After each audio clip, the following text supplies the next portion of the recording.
लगन तुमसे लगा बैठे, जो होगा देखा जाएगा। लगन तुमसे लगा बैठे, जो होगा देखा जाएगा। जो होगा देखा जाएगा, जो होगा देखा जाएगा, जो होगा देखा जाएगा, जो होगा देखा जाएगा। तुम्हें अपना बना बैठे, तुम्हें अपना बना बैठे, जो होगा देखा जाएगा। तुम्हें अपना बना बैठे, जो होगा देखा जाएगा। लगन तुमसे लगा बैठे, जो होगा देखा जाएगा। लगन तुमसे लगा बैठे, जो होगा देखा जाएगा। कभी दुनिया से डरते थे कि छुप छुप याद करते थे। कभी दुनिया से डरते थे, तो छुप छुप याद करते थे, तो छुप छुप याद करते थे, तो छुप छुप याद करते थे। लो आप पर्दा उठा बैठे, लो आप पर्दा उठा बैठे, जो होगा देखा जाएगा। लो आप पर्दा उठा बैठे, जो होगा देखा जाएगा। लगन तुमसे लगा बैठे, जो होगा देखा जाएगा। लगन तुमसे लगा बैठे, जो होगा देखा जाएगा। कभी यह ख्याल था दुनिया हमें बदनाम कर देगी। कभी ख्याल था दुनिया हमें बदनाम कर देगी, हमें बदनाम कर देगी, हमें बदनाम कर देगी। धर्म अब बेच खा बैठे,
विषय इंद्रियसयोज्ञात् तत् अग्रे अमृतोपमम्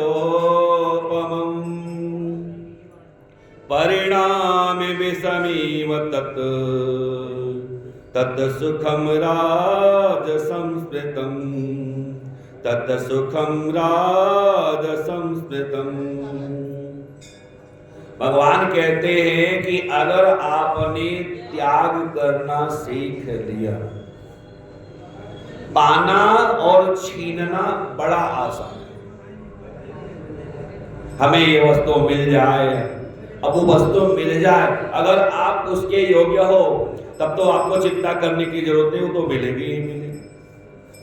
परंतु अगर आप उस योग्य नहीं हो, अच्छा जो योग्य होता है वो कभी छीनने का प्रयत्न नहीं करता, वो तो निश्चिंत बैठा है, कहीं ना कहीं से तो परमात्मा देंगे। परमात्मा ने अगर मोह इतना बड़ा बना के भेजा है तो उसके भोजन की भी व्यवस्था करेंगे। अजगर कहीं जाता है घूमने के लिए, आहार स्वयं आ जाता है, बिल्कुल परमात्मा के सहारे बैठा हुआ है। एक पक्षी होता है जो वर्षा में साल में केवल एक बार पानी पीता है, उसके लिए भी परमात्मा ने व्यवस्था करके रखी। तो जो योग्य होता है वह कभी भी ना ही कुछ पाने के लिए दौड़ता है और ना ही वह किसी से छीनना चाहता है, वो त्याग करना चाहता है। भगवान ने कहा कि त्याग में जितना सुख है उतना सुख कहीं भी नहीं है। संन्यास लेना एक अलग बात है, इसीलिए कई बार व्यवहारिक स्वरूप में हम देखेंगे त्याग और संन्यास को, तो कई बार ऐसा होता है कि हम कहते हैं भाई हम तो घर छोड़ चुके हैं, परिवार छोड़ चुके हैं, अब हमें मोह माया से क्या मतलब, है ना। फिर भी कहीं कंबल बट रहा हो तो सबसे पहले लाइन में हम ही खड़े रहते हैं। ये संन्यास है, ये संन्यास है। हम सब कुछ छोड़ दिए, घर छोड़ दिए, परिवार छोड़ दिए, बच्चों को छोड़ दिया, तब क्या किया, बनाया आश्रम। किसी ने पूछा महाराज आश्रम ही बनाना था तो छोड़े क्यों? अगर आपको आश्रम ही बनाना था तो गृहस्थ आश्रम क्या बुरा था, उसको क्यों छोड़ दिए? पत्नी को छोड़ दिए, बच्चों को छोड़ दिए, क्या है मोह में बांधते हैं, और यहाँ पर आकर दुनिया भर का गुरु मंत्र दे दिए, शिष्य और शिष्याओं को भर्ती कर लिए, छोड़ा क्या? पहले थोड़ा सा छोड़ा संन्यास ग्रहण करने के लिए, और बाद में पता चला कि बड़ी बड़ी गाड़ियों में घूम रहे हैं, तो फिर छोड़ा क्या? वो छोड़ना नहीं। आपने संन्यास अपने मन को शांति देने के लिए ले लिया कि हाँ संन्यास हमने ले लिया, लेकिन सत्य यह है कि आपने त्याग नहीं किया। क्योंकि अगर आप त्याग करना सीखोगे ना तो गृहस्थ आश्रम से बढ़ के संन्यास कहीं है ही नहीं। माँ बाप अपने बच्चों के लिए अपनी सारी खुशियों का त्याग कर देते हैं, महाराज उससे बड़ा त्याग क्या हो सकता है? बच्चा मेरा अच्छा से पहन सके, बेटी मेरे अच्छे से पहन सके, कहते जब बेटी बड़ी हो जाती तो माँ का श्रृंगार खत्म हो जाता है। माँ श्रृंगार करती है क्या? तो आपसे बड़ा त्यागी कौन होगा, आपसे बड़ा सन्यासी कौन होगा, जिसने अपने बेटे के लिए अपनी बेटियों के लिए सारा श्रृंगार रख दिया, भैया रहने दो मेरा थोड़ा कम रहेगा चलेगा लेकिन मेरी बेटी का श्रृंगार होना चाहिए। तो माँ से बड़ा त्यागी कोई हो सकता है? एक माँ संसार में संतान को प्रकट करने के लिए अपनी सुंदरता का त्याग कर देती है, अपने शरीर का त्याग करती है, इतना कष्ट उठाती है, तो उनसे बड़ा त्यागी कोई है? भगवान कहते हैं त्याग करना वास्तव में जो होता है, संन्यास अलग है और त्याग अलग है। घर का जो मुखिया होता है उससे बड़ा त्यागी कोई हो ही नहीं सकता।